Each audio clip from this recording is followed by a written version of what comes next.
અત્યાર સુધીના જેટલા ઈશ્વરના અવતારો થયા એ દરેક અવતારને હાથમાં શસ્ત્ર લેવા પડ્યા છે અસુરોનો સંહાર કરવા માટે.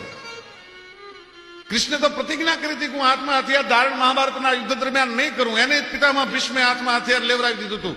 डारी चक्र हरि हंस दियो गन के उत्तर ब्रिजराज गाज मोर प्रतिज्ञा जात है तौर प्रतिज्ञा काज.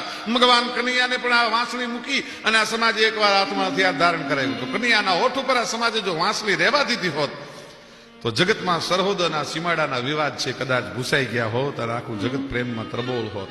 પણ કનૈયાને પણ આ સમાજે હાથમાં હથિયાર લેવડાવ્યું. રામને પણ હાથમાં હથિયાર લેવડાવ્યા. અત્યાર સુધીના શાસ્ત્રનો મત એવો હતો કે શસ્ત્ર વગરનું શાસ્ત્ર સાચવી શકાય નહીં.